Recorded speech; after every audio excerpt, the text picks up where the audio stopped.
যে এখন চলমান উত্তেজনাকর পরিস্থিতি যেটা রাখাইন অঞ্চলে যেটা সৃষ্টি হয়েছে, এগুলো হচ্ছে সবই পারিপার্শ্বিক একটা অবস্থা। তো এইখানে মিয়ানমারের জাহাজ আগেও থাকতো, নৌবাহিনীর জাহাজ এখানে আগেও থাকতো। এটা তাদের বর্ডারের ভিতরে বা তাদের ম্যারিটাইম বাউন্ডারির ভিতরে তারা থাকে, এ ব্যাপারে আমাদের বলার কিছু নাই।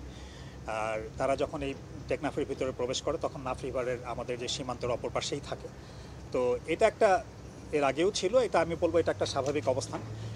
আর এছাড়া আপনি যেটা বললেন যে বিজেপির সদস্যরা যে আসার প্রবেশের চেষ্টা করছে বা অবৈধ অনুপ্রবেশ যেটা প্রবেশের চেষ্টা হচ্ছে, এগুলোর ব্যাপারে আমরা খুব সজাগ। আমরা কয়েকদিন আগেও বিজেপির 13 জন সদস্যকে অস্ত্রসহ আমরা ধরতে সক্ষম হয়েছি, তাদেরকে আটক করেছি এবং তাদেরকে আমরা বিজেপির কাছে স্বাভাবিক প্রক্রিয়া ফেরত প্রদানের জন্য আমরা তাদেরকে হস্তান্তর করেছি।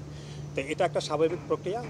আর এছাড়া বাকি অন্য যে কোনো অবৈধ অনুপ্রবেশের ব্যাপারে আমাদের অবস্থান অত্যন্ত দৃঢ়।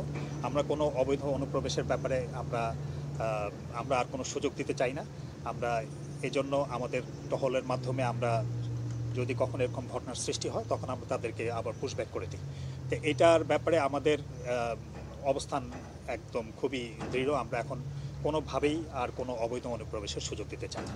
এখন আমাদের যখন কোনো একটা জায়গায় বা কোনো একটা অঞ্চলে যখন সংঘাতময় পরিস্থিতির সৃষ্টি হয় তখন স্বাভাবিকভাবেই সেখানে আইনশৃঙ্খলা পরিস্থিতির অবনতি হয় এবং এই যখনই আইনশৃঙ্খলা পরিস্থিতির অবনতি হয় তখনই এখানে বিভিন্ন নন স্টেট অ্যাক্টার্সরা যারা থাকে তারা সেই সুযোগটাকে কাজে লাগাতে চায় এবং বিভিন্ন ধরনের অবৈধ কর্মকাণ্ড তারা বা কার্যক্রম তারা পরিচালনা করে।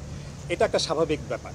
তো এই জন্য আমাদের আপনারা খেয়াল করে থাকবেন যে আমাদের অবস্থান এবং আমাদের যে মোতায়েন করা এবং আমাদের যে বিভিন্ন কর্মকাণ্ড বা কার্যক্রম যেগুলো আমরা চালাচ্ছি এগুলো বেসিক্যালি এর জন্যই। আমাদের যে বর্ধিত আমরা যে এখন আমাদের যে জলযান বা পেট্রোল বা জনগণ যে জনবল যেগুলো আমরা মোতায়েন করছি এটা বেসিক্যালি এই সমস্ত উদ্ভূত পরিস্থিতির কারণে, যাতে করে আমরা এই ধরনের হুমকিগুলোকে মানে সামগ্রিকভাবে আমাদের অন্যান্য আইন শৃঙ্খলা রক্ষাকারী বাহিনী যেমন বিজিবি, তারপরে র্যাব এবং অন্যান্য ফোর্সের যারা আছে স্বরাষ্ট্র মন্ত্রণালয়ের আন্ডারে এবং প্রতিরক্ষা মন্ত্রণালয়ের আন্ডারে এদের যে সমস্ত বাহিনীগুলো আছে তাদের সাথে কোঅর্ডিনেট করে এই সমস্ত পরিস্থিতিগুলো মোকাবেলা করাই হচ্ছে আমাদের মূল কাজ এবং মূল চ্যালেঞ্জ।